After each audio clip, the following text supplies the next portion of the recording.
Dan ya bebas lah, namanya juga anak presiden. Apa sih yang tidak bisa untuk Gibran menjadi wali kota Solo, meskipun dari PDIP sudah ada calonnya, bisa juga dibatalkan. Anak presiden mau menjadi cawapres, peraturannya tidak memungkinkan, peraturannya nggak diganti. Hebat, anak presiden. Kita bisa apa? Rambu-rambu etika, moral, hukum diintervensi, ada konflik of interest, itu diabaikan karena Gibran.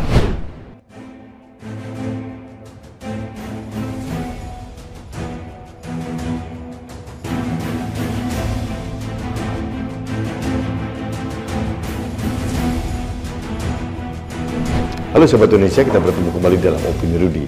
Sobat Indonesia, hari ini saya membaca berita bahwa Bawaslu memutuskan Gibran Rakabuming Raka, calon wakil presiden nomor urut 2, dianggap tidak melakukan pelanggaran kampanye.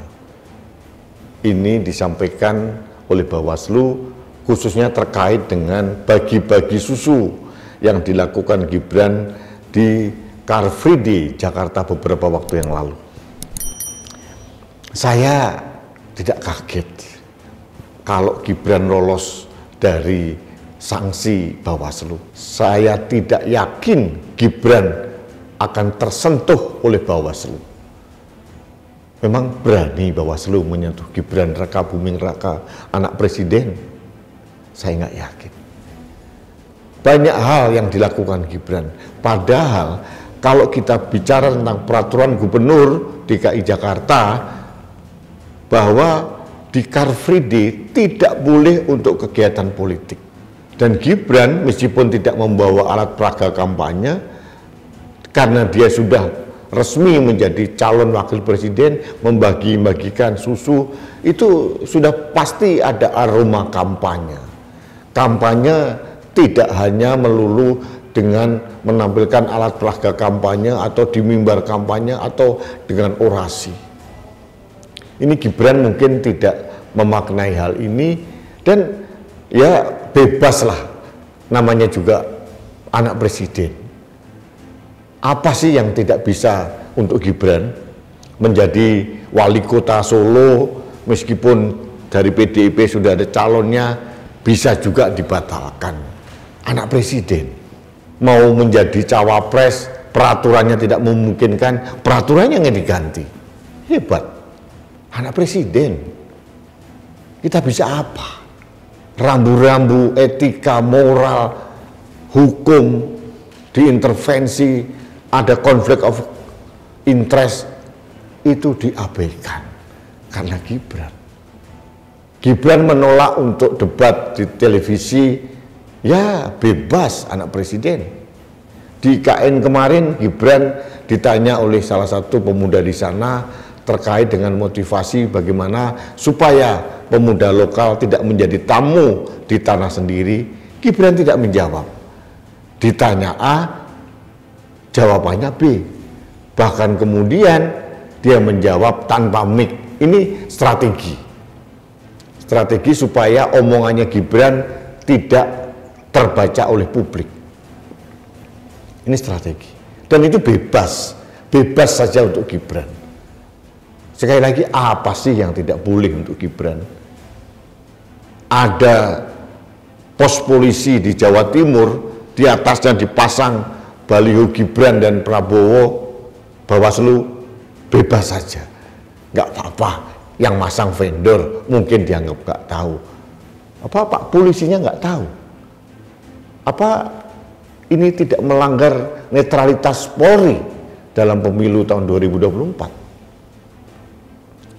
Secetek itukah pandangan Bawaslu, pandangan Polri? Saya bingung. Jujur sebagai rakyat bingung. Ini sudah jadi viral di mana-mana. Tapi apa sih yang tidak bisa untuk Gibran? Semuanya bebas dilakukan oleh Gibran. Menjawab apapun bebas.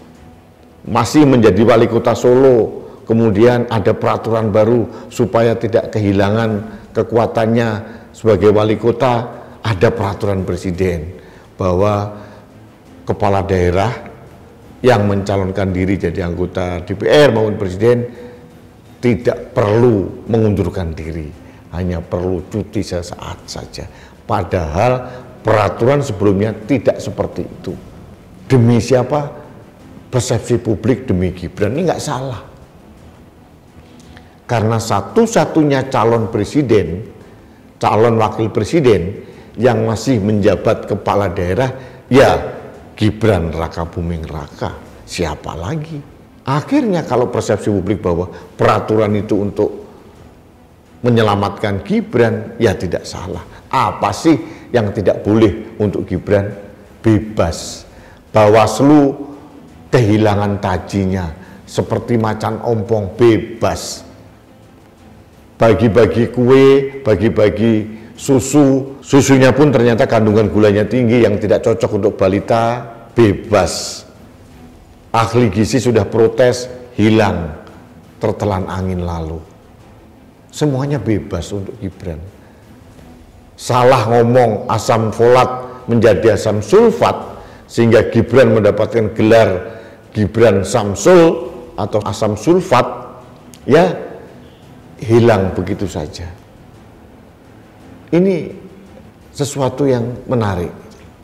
Bahkan yang terakhir, ada politisi Partai Demokrat, Andi Arief, mengatakan tidak perlulah debat cawapres.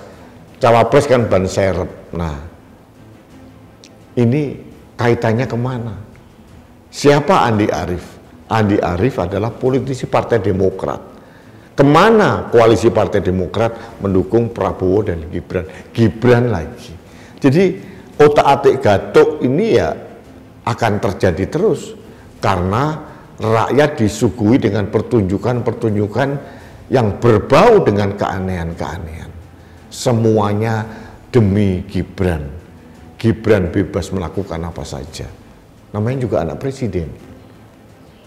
Bebas. Saya kira itu yang ingin saya sampaikan pada kesempatan ini. Ini merupakan kata hati saya yang paling dalam melihat fenomena keanehan-keanehan yang sangat-sangat mengusik rasa keindonesiaan saya. Jadi saya tidak bisa lagi mengkritik karena mereka sudah tebal muka dan semua elemen penyelenggara pemilu ternyata sudah takluk begitu saja, sudah ikut apa kata sang penguasa, ya saya hanya ngelus dodo atau mengelus dada saja. Namanya juga Gibran, apa sih yang tidak bisa dilakukan oleh Gibran? Itu saja yang ingin saya sampaikan pada kesempatan ini. Baiklah sahabat Indonesia, terima kasih Anda telah mendengarkan keluhan saya. Kita bertemu kembali dalam Opini Rudi selanjutnya. Salam satu Indonesia, salam Pancasila, salam Indonesia berintegritas. Saya Rudi S. Kamli.